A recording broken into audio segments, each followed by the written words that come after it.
Hey soldiers, I hope you're having a great day. Today, we are going to continue with our Lent devotional series. And the verse that I'm going to be speaking about is Mark 1:35, which reads, "In the morning, while it was still very dark, he got up, went out to a deserted place, and there he prayed." Now, you may be thinking, why is this verse important? He just got up and prayed. Normal Jesus things you would think.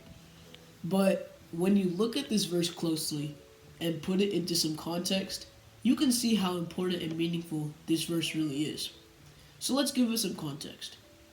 In the verses leading up to this verse, Mark 1:16 through 34, it shows that Jesus had a very busy day. Throughout the span of one day, he called his first disciples at the Sea of Galilee, walked all the way to Capernaum, preaching in the synagogue and casting out demons, then went to Simon Peter's house to heal his mother and the multiple others who were also sick and possessed by demons. That seems like a long day, because if I were Jesus, that would have taken me at least 3 or 4 days to do. But Jesus, however, did it in one day. Taking all of this into account, you would think that Jesus is pretty tired and that he needs some sleep. But amazingly, he shows us that sleep isn't the only thing that recharges you.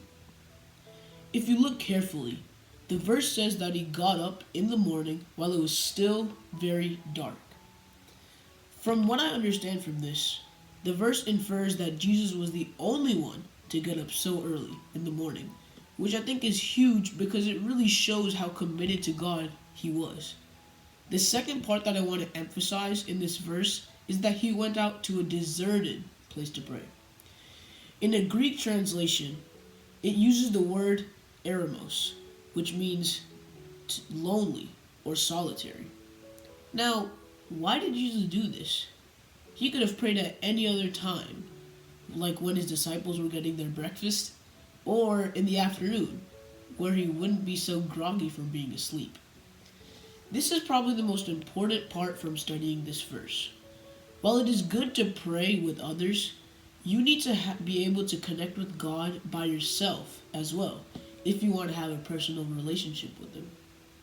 In Matthew 6, verse 6, Jesus says, "But whenever you pray, go into your room and shut the door, and pray to your Father who is in secret, and your Father who sees in secret will reward you."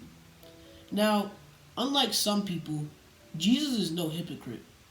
He carried out what he instructed others to do. We see this during his temptation in Matthew 4, verse 1 through 11, and during his time when he prayed in Gethsemane in Matthew 26, 36 through 46. Now the big question is, so what? How is this important to our lives today? And how can we apply this verse to ourselves? Well, I think this verse is really about dedication. If we ever want to do God's will in our lives, we have to have a personal relationship with him. I think the simplest way to do that is to just spend time with God. Read the Bible. Pray to him. Just like a spouse, a relationship, or even just a friend. Having a personal connection with God requires commitment, and again, dedication. Whether it be worshiping him through listening to Christian songs, or maybe just listening to a sermon on YouTube or the radio. The most effective, best, and simplest way to build a relationship with God is to just stay with him. So, during this Lent season, let's try to connect with God. Even if you haven't already started, there is still plenty of time to start. Set a specific time of the day to spend with God. If you can, try to spend 2 times a day with him. In all honesty, I think we can all work on setting aside a time for Jesus, myself included. But I really believe that after getting used to it and building that habit of getting yourself to spend time with God, it will all be worth it. After all, the biggest reason we are here is to build God's kingdom and to do his will.